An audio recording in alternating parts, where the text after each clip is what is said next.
be talking about the drop ball. There are two grips for the drop ball. One is the 2-seam, one is the 4-seam, and you see I have my 4-seam lined ball right here. So to take my 4-seam grip, I'm going to take my middle finger right here over the seam where the seams get the widest. And then the other grip is a 2-seam, which I don't have a 2-seam lined ball, but you can see where it makes a lowercase n. I'm going to take my middle finger where it gets the widest, and that's my 2-seam grip. So when I am releasing the ball, I'm going to lead through my palm, and then I'm going to pull that seam, and then I'm peeling, and then turnover is just a follow through. So we know that in every pitcher, when we are throwing a drop ball with that 12 to 6 o'clock spin, that up and down axis, we are actually throwing a peel.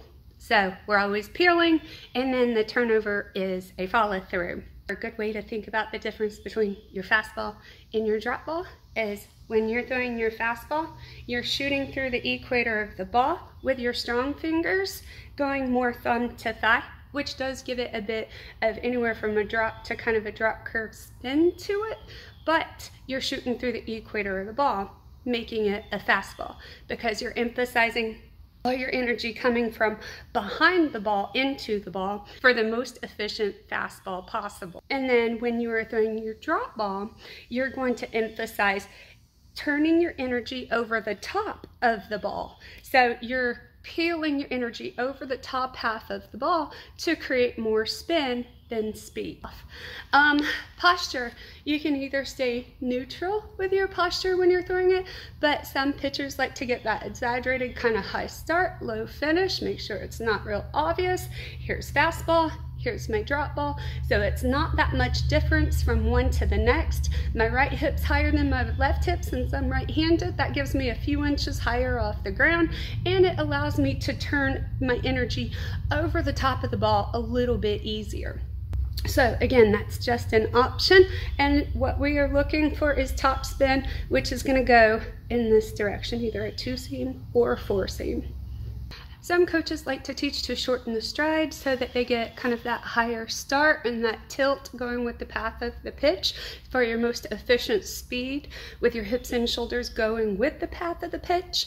And just be aware that sometimes when you shorten your stride, you're teaching the pitcher, or the pitcher will accidentally come off the mound a little bit slower, because we know the faster that we come off the mound, the longer our stride is going to be, and we don't want to give that batter any more reaction time than we have to. So try to teach them that if you do prefer to take that shorter stride, to still come off the mound as fast as you can.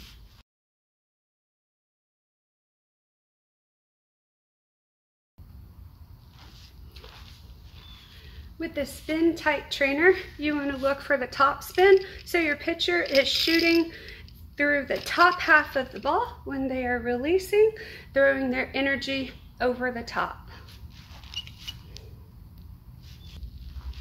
A good drill that you can practice at home by yourself with a drop ball is to come through as if you're going to release it and catch it in reverse. Peel it and then catch it in reverse. Either a 2-seam or a 4-seam grip. Peel, catch in reverse. So I'll stand to the side and do this.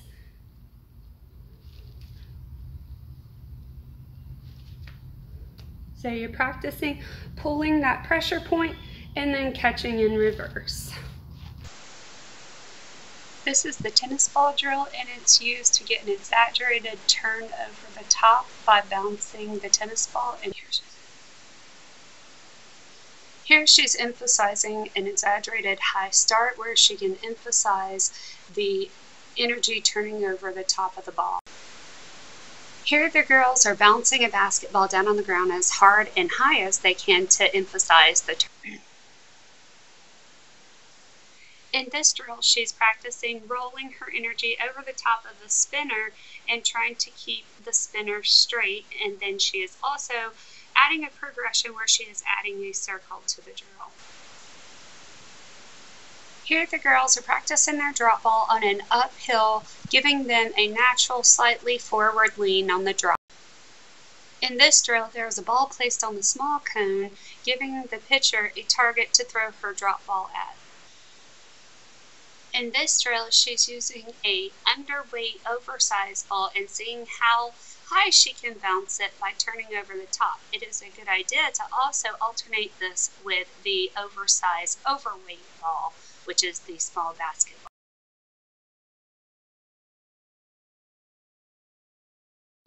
The next thing that you probably want to learn is strategy, when to throw the drop ball. And the drop ball is probably best thrown if it is your pitcher's strength. If you are the signal caller, remember, everything that you call is just a suggestion. So if the pitcher shakes it off, allow her to throw what she feels like is going to be the best pitch or her strength, because it's probably going to work best for her in that moment.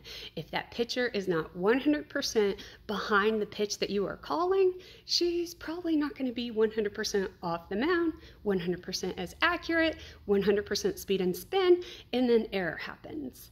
So remember, if you are the signal caller, everything you call is just a suggestion. When to throw the drop ball. When I was in college, I used to like to throw it if I saw that the batter's hands were held too high or her feet were too narrow. Although there are many different instances in which you will want to throw a drop ball, one in particular is when you see a slapper and her hands are held too high and she's anticipating the rise ball. Another instance is if you're looking for a ground ball hoping for a double play. Another important thing to note about the drop ball is there are 3 levels to a drop ball, just like there are 3 levels to a rise ball. And the first level is your basic level, and you see I'm right here on the edge of the plate over the yellow and green, and it's down in the strike zone, but it is low because we're not going to be throwing our drop ball in an upward direction when we're learning it. So this is level 1, and this is pretty easy for the catcher to keep their glove up without having to flip, because once the catcher flips, from the umpire's point of view, it's always going to be called a ball, and if they can keep their glove up, then it will help us get called more strikes. Level 2, the catcher should be able to easily reach out and grab it, still in the air, but it is a ball, okay? And it's going across home plate down around the shins. So level 1 is down around the knees to the quads, okay? Level 2 is going to be a ball, but it's kind of close to the zone in that fine line zone. And then level 3 is your hyper-aggressive batters, and that is where you're gonna see your catchers have to block. And so those are a little bit more dangerous. Be careful throwing those. We have base runners on, and then we have to worry about draw third strike. So that one is a little bit more advanced. And remember, a pitcher is only as good as her catcher. So you want to make sure that your catcher is ready for the hyper-aggressive zone drop balls. One more side note, I put the paper plates as kind of a visual to where your level 1, 2, and 3 would be. And you notice I put them on the edges. I try to teach my pitchers to always stay on the edge of the zone and not down the heart of the zone right here, just because this is a little bit easier to hit. This makes things a little bit harder for them.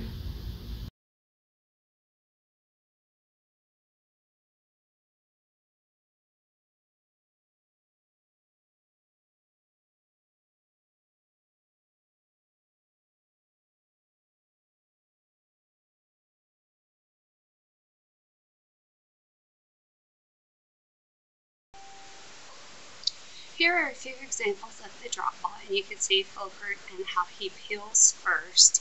And everyone peels first. The turnover is just a follow through.